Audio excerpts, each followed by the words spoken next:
अच्छा, तो इस वीडियो में हम कवर करेंगे बाउंड्री लेयर थ्योरी के बारे में कुछ, और उसका पंडिल के बाद जो ब्लासियस सोल्यूशन था तो वो किस तरीके से कैरिड आउट हुआ।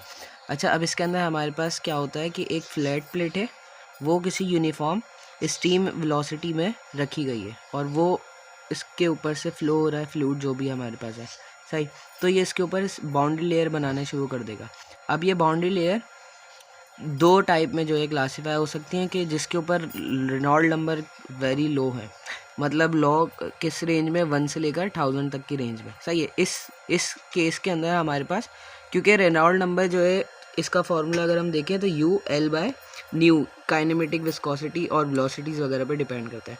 अगर हमारे पास ये है तो इसका मतलब वेलोसिटी भी कम है और काइनेमेटिक विस्कोसिटी ज़्यादा है, सही है। तो रेनॉल्ड नंबर कम हो रहा है ना हमारे पे, तो वेलोसिटी कम है और काइनेमेटिक विस्कोसिटी ज़्यादा है, तो इसका मतलब वैसी क्लियर ये इंडिकेशन दे रहा है कि जो मॉलिक्यूल्स हैं, फ्लूइड जो फ्लो हो रहा है वो सारे स्टिक्स होना चाह रहे हैं हमारे पास फ्लैट प्लेट पे। तो अगर वो स्टिक होंगे यहाँ पे तो हमें पता है कि इस केस के अंदर हमारे पास जो बाउंड्री लेयर बनेगी वो बड़ी बन जाएगी। तो यहाँ पे हमारे पास बाउंड्री लेयर इतनी बड़ी हो जाती है कि उसके हमारे पास कोई एग्जिस्टिंग सिंपल थ्योरीज नहीं है उसके एनालिसिस के लिए, सही है। और सेकंड जो हमारे पास क्लास है वो है हाई रेनॉल्ड नंबर की, सही है। इसके अंदर जो है हमारे पास जो रेनॉल्ड नंबर है वो किस फोल्ड में होता है, एक्सपोनेंट 7 के, सही है, मतलब बहुत ज़्यादा ही हाई होता है। तो इसकी जो है इसकी जो है ना हमारे पास एनालिसिस है जो हमें फर्स्ट टाइम जो पॉइंट आउट करे थे वो करे थे प्रांडिल ने, सही है, इन 1904 के अंदर। इसके अंदर जो बाउंड्री लेयर बनती है वो थिन बनती है एज़ कम्पेयर टू इसके लो रेनॉल्ड नंबर में। अब यहाँ पे हमें पता है कि बाउंड्री लेयर जो है वो इस तरीके से फॉर्म होती है, सही है। यहाँ पे हमारे पास वेलोसिटी है, ये होता है हमारे पास अप स्ट्रीम, ये मेरे पास है डाउन स्ट्रीम। अब यहाँ पे हमारे पास इस तरीके से बाउंड्री लेयर बनती है, this is x and this is why. अब हमारे पास जो फ्लो आ रहा है हैविंग वेलोसिटी u, और अब वाई एक्सिस पे जो हमारे पास वेलोसिटी होगी विद रिस्पेक्ट टू उसके कोऑर्डिनेट वो होगी स्मॉल u, सही है। तो यहाँ पे हमारे पास u जो है वो वेरी कर रहा होगा, मतलब यहाँ पे काइनेमेटिक विस्कोसिटी है, शेयर स्ट्रेसेस एग्जिस्ट करते हैं और वो किसके बराबर होते हैं हमें पता है,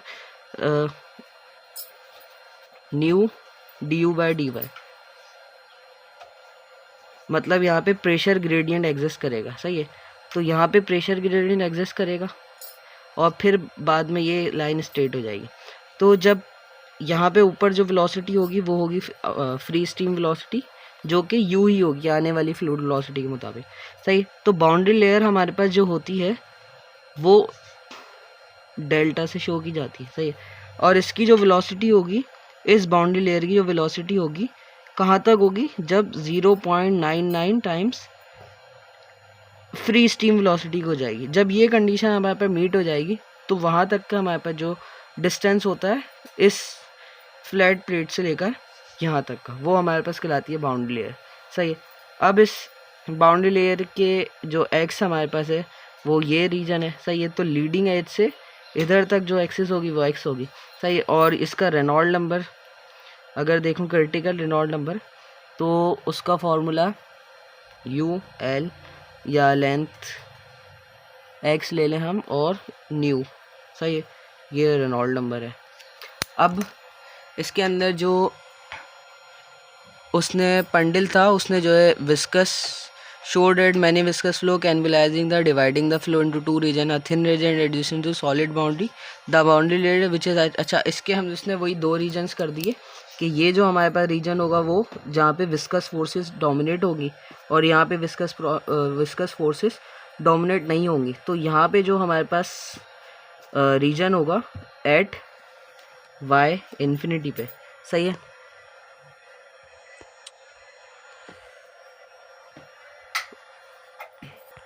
वाई इन्फिनिटी पे जो रीजन होगा यहाँ पे वेलोसिटी जो होगी u वो होगी फ्री स्टीम वेलोसिटी u के बराबर, सही है। और जब y इन अ रेंज होगा हमारे पास 0 से लेकर इस बाउंड्री लेयर की, तो यहाँ पे u जो है हमारे पास वेरी करेगा।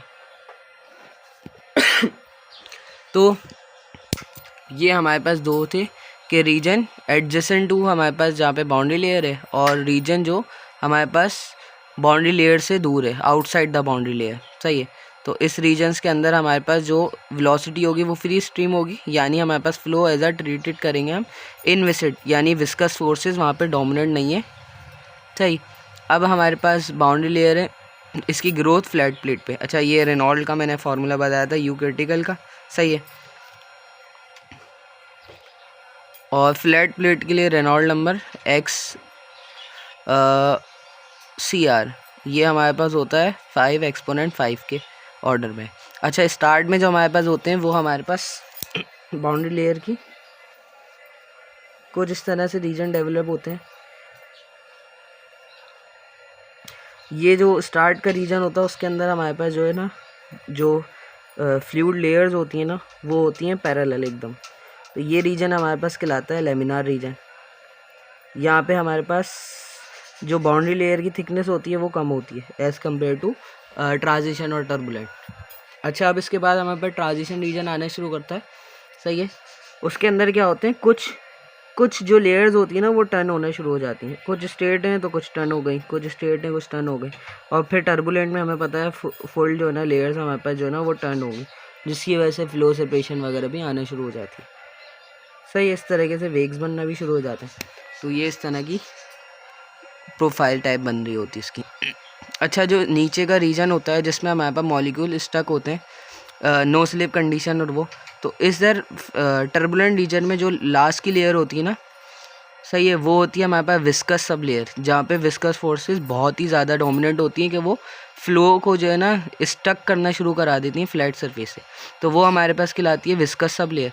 उसके ऊपर वाली लेयर जो होती है वो होती है बफर लेयर, और उसके बाद तो पूरा टर्बुलेंट रीजन ही होता है, जहाँ पे बफर लेयर के अंदर ये है कि जो है ना इसके जो फ्लूइड लेयर्स है ना वो पूरी टर्न नहीं होती, और टर्बुलेंट रीजन में जो है वेग्स आने शुरू हो जाते हैं इस तरीके के। सही है। और फिर बाउंड्री लेयर थिकनेस, अच्छा ये मैंने बताया कि बाउंड्री लेयर थिकनेस जो है ना वहाँ तक होती है जहाँ तक यू हमारे पास जो वेलोसिटी होती है अकॉर्डिंग टू वाई कोऑर्डिनेट वो 0.99 टाइम्स फ्री स्टीम वेलोसिटी की होती है। ये यू हमारे पास फ्री स्टीम वेलोसिटी। अच्छा, अब डिस्प्लेसमेंट थिकनेस क्या है मेरे पास, अब यहाँ पे दो रीजन है कि एक टाइम पे यहाँ पे फ्री स्टीम वेलोसिटी है, सही है, और एक टाइम क्या कि जब मैंने यहाँ पे फ्लैट प्लेट रख दी, यहाँ पे जो वेलोसिटी है, इधर तो फ्री स्टीम है लेकिन यहाँ पे क्या होगा, हमारे पास बाउंड्री लेयर बनना शुरू हो जाएगी। इसको मैं और जूम कर दूँ तो सही। अब यहाँ पे जो वेलोसिटी होगी और वेलोसिटी प्रोफाइल होगी, इस केस में जो वेलोसिटी प्रोफाइल होगी वो इसी तरीके से होगी। सही है, एकदम रेक्टेंगल बॉक्स टाइप बनता हुआ। सही है। लेकिन जब यहाँ होगी, यहाँ पे प्रेशर ग्रेडियंट एग्जिस्ट करेगा तो ये इस तरीके से शेप नहीं बनेगी। तो यहाँ पे क्या होगा, हमारे पास कुछ वेलोसिटी कम हो जाएगी। ये जो रीजन होगा ये हमारे पास होगा जहाँ से वेलोसिटी कम हो गई। अगर ये रीजन हमारे पास होता वेलोसिटी का, तो ये और ये हमारे पास जो है सिमिलर हो जाते। सही है। तो इस जो डेफिशिएंसी आई है वेलोसिटी में, इसको काउंटर करने के लिए मैं क्या करता हूँ, इस प्लेट को ऊपर कर देता हूँ। सही है, इस प्लेट को ऊपर कर देता हूँ, और तो क्या होगा, बाउंड्री लेयर हमारे पास थोड़ी बढ़ जाएगी। सही है। और इसके अंदर थोड़ा सा और रीजन एडअप हो जाएगा। सही है। तो ये जो रीजन एडअप हुआ, सही है, ये किसके बराबर होगा, ये रीजन इस रीजन के बराबर होगा। हमने ऐड करके क्या, हमारे जो है मोटिव था कि हम ऐड करके इस वेलोसिटी प्रोफाइल को अचीव कर लें। सही है। तो ये रीजन हमारा जो डेफिशिट हो रहा था प्लेट की विस्कस इफेक्ट की वजह से, वो हम यहाँ पे अचीव कर लें। तो वो जो हमने ऐड करा इस प्लेट को डिस्प्लेस करा के, वो हमारे पास कहलाती है डिस्प्लेसमेंट थिकनेस। अगर इसकी वर्ड टू वर्ड वर्डिंग पढ़ें तो distance by which the solid boundary is displace in a frictionless flow. सही है। फ्रिक्शनलेस फ्लो क्या, वो रीजन जब हमारे पास प्लेट नहीं थी। सही है। To give the same mass deficit, हमारे पास जो मास फ्लूइड मॉलिक्यूल हट गए थे, सही है, उसकी डेफिशिएंसी जो थी, सही है, वो एग्जिस्ट थी बाउंड्री लेयर में। सही है। तब का तो हमने वो डिस्टेंस अचीव करा कि उस डेफिशिएंसी को हम सेम मास कर लें। सही है। कब, जहाँ पे पहले फ्रिक्शनलेस फ्लो था और जहाँ पे हमारे पास बाउंड्री लेयर एग्जिस्ट कर रही थी। सही है। उसको हमने जब सेम करा, तब जो हमारे पास जो डिस्टेंस हमने लिया वो हमारे पास कहलाता है डिस्प्लेसमेंट थिकनेस डिस्टेंस। सही है, इसका फॉर्मूला इस तरीके से, और हम इसको अब मास से ही बैलेंस कर रहे होते हैं कि हम यहाँ पे मास निकालते हैं इस रीजन का, फिर इस रीजन का मास निकालते हैं। सही है, और फिर उसको सब्ट्रैक्ट करा के निकाल रहे होते हैं, तो हमारे पास इसका जो डिस्टेंस डिस्प्लेसमेंट थिकनेस आ जाती है वो आ जाती है 0 से डेल्टा। डेल्टा हमारे पास क्या है यहाँ पे, displacement thickness 1 minus u by इस फ्री स्टीम वेलोसिटी dy। ये हमारे पास आ गई डिस्प्लेसमेंट थिकनेस। अच्छा, ये इन्फिनिटी नहीं है, ये मेरे पास बाउंड्री लेयर ही होगी। फिर उसके बाद मोमेंटम थिकनेस। सही है, इसमें भी सेम है, लेकिन मोमेंटम में पता है कितना किसके बराबर है, मास इनटू वेलोसिटी के बराबर। तो वही मास इनटू वेलोसिटी को हम लेके मोमेंटम को भी डिफाइन कर देते, सेम ही है, ज़्यादा कुछ वो नहीं है। Distance by which the solid boundary layer is displace. Solid boundary layer जो थी हमारे पास, हमने उसको डिस्प्लेस करा in a frictionless flow to give the same momentum deficit. यहाँ पे हमारे पास क्या था, मास डेफिसिट की वजह से, और यहाँ हमारे पास मोमेंटम डेफिसिट की वजह से सेम करा जब फ्रिक्शनलेस फ्लो में, और तब जब हमारे पास बाउंड्री लेयर एग्जिस्ट कर रही थी। तो यहाँ से हमारे पास ये आ गया u बाय न्यू, ये आ गया हमारे पास। इसको हम थीटा से शो करते हैं, इसका रिजल्ट ये आ गया। यहाँ पे भी अगेन ये इन्फिनिटी नहीं है, ये हमारे पास बाउंड्री लेयर ही है। अच्छा, इसकी ये है हमारे पास इन मास फ्लो इन मोमेंटम, और ये हमारे पास बाउंड्री लेयर, ये डिस्प्लेसमेंट वाली, और ये मोमेंटम फ्लक्स। अच्छा, अब हम यहाँ पे आते हैं ब्लासियस सोल्यूशन वाले पे। अच्छा, जो हमारे पास ये प्रांडल ने दी थी इक्वेशन, वो थी u के लिए, हम जो निकाल लेते हैं। सही है, और हमें पता है कि u हमारे पास चेंज नहीं हो रहा y एक्सिस पे। सही है, u हमारे पास चेंज नहीं हो रहा x एक्सिस पे, तो ये रीजन हमारे पास 0 हो जाएगा। सही है, और ये हमारे पास क्या है, काइनेमेटिक विस्कोसिटी, और कंटिन्यूटी इक्वेशन तो वैलिड ही होगी। तो यहाँ से हमारे पास जो इक्वेशन बनेगी फिर इसके बाद वो बनेगी ये। सही है, du बाई डी एक्स 0 हो जाएगा। अब यहाँ की बाउंड्री कंडीशन क्या होंगी कि जब y 0 था, मतलब हम कहाँ पे फ्लैट सरफेस पे है। सही है, इधर जब y 0 था तो यहाँ पे हमारे पास वेलोसिटी 0 हो जाएंगी, u भी 0 होगा और v भी 0 हो जाएगा। सही, तो ये बाउंड्री कंडीशन आ गई। और एक बाउंड्री कंडीशन क्या आएगी, जब हमारे पास, जब हम जो है ना y इन्फिनिटी पे पहुँच गए, बहुत ज़्यादा अपर रीजन पे पहुँच गए। सही, तो यहाँ जो वेलोसिटी होगी हमारे पास वो क्या होगी, फ्री स्टीम वेलोसिटी u। तो u जो है कैपिटल U के बराबर होगा, मतलब फ्री स्टीम के बराबर होगा। कहाँ पे, जब हमारे पास y होगा इन्फिनिटी के मुताबिक। सही है, तो कंटिन्यूटी इक्वेशन रिमेन अनचेंज, वो तो चेंज नहीं होगी। अच्छा, ब्लासियस सोल्यूशन पे हम आते हैं। अब क्या हुआ, हमने जो एक्सपेरिमेंटल रिजल्ट देखे ब्लासियस ने, वो देखे थे कुछ ग्राफ प्लॉट करके। ये लिखा हुआ है, velocity profile should be similar for all values of x when plotted versus dimension less distance from the wall, that is u by capital U is equal to g। ये एक function है y of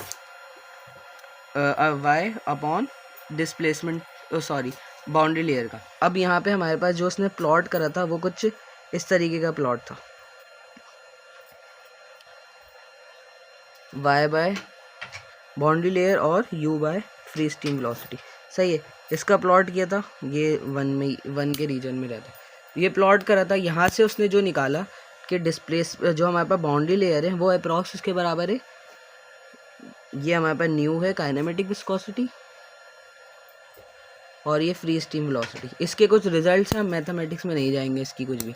सही है, और फिर उसने क्या करा, जो हमारे पास एक यूनिट था डायमेंशनलेस,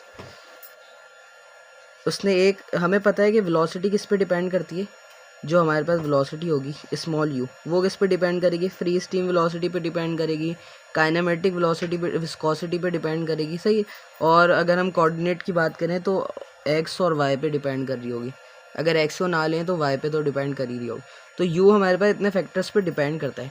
तो उसने कहा कि हम क्या करते हैं, इन सबको एक डायमेंशनलेस वेरिएबल से चेंज कर देते हैं। सही है, तो उसने एक डायमेंशनलेस वेरिएबल इंट्रोड्यूस कराया जो था ईटा हमारे पास। सही है, वो ईटा किसके बराबर था, इस y बाय डेल के बराबर, और ये बाउंड्री लेयर थिकनेस थी। अब ये y बाय डेल ईटा की अगर मैं बात करूं, तो अभी हमने देखा कि डेल किसके बराबर था, हमारे पास delta nu x upon u।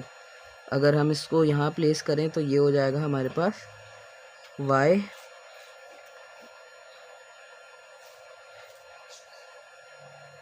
You ये रेसिप्रोकल हो जाएंगे और न्यू इंटू एक्स। सही, तो यहाँ से हमारे पास ईटा की वैल्यू ये आ गई।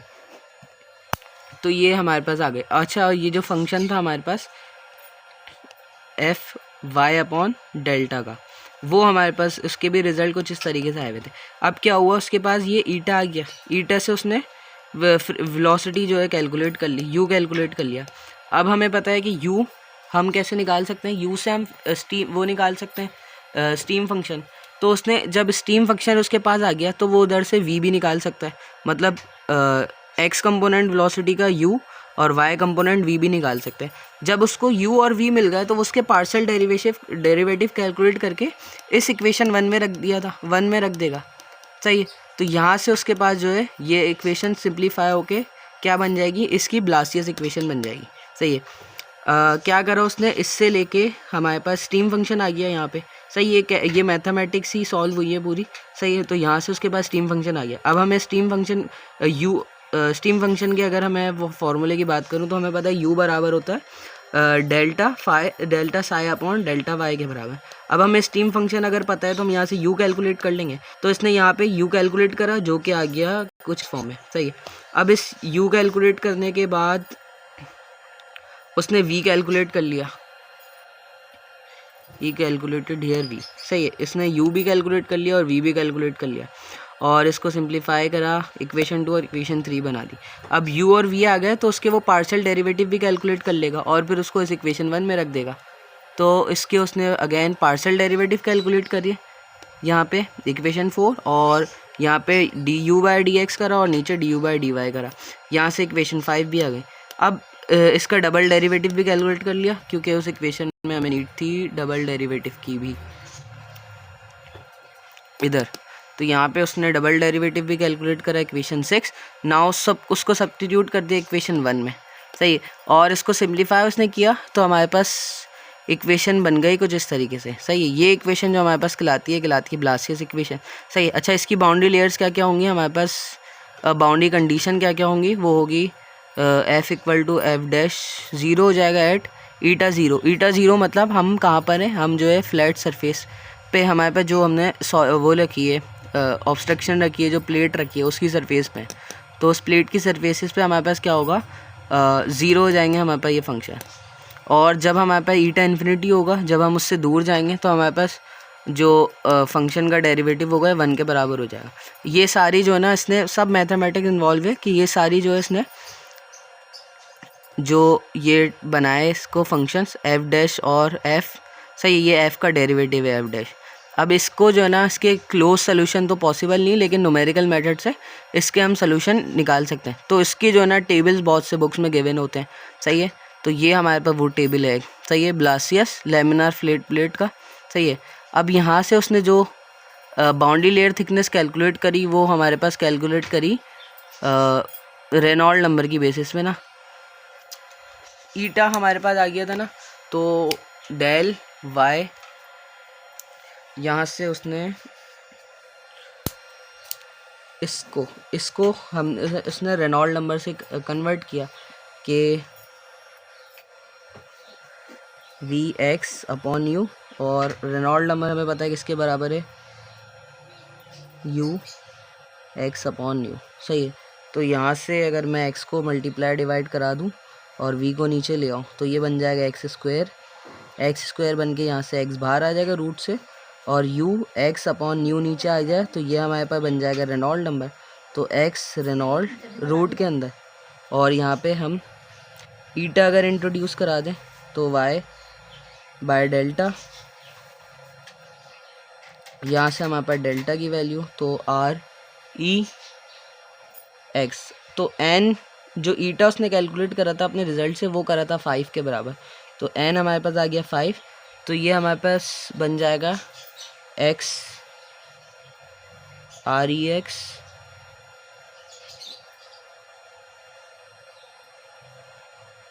ये रूट में, और ये आ गया मेरे पास डेल्टा वाई। अच्छा ये ईटा, अब ईटा मेरे पास यहाँ से 5 आ गया तो इसको 5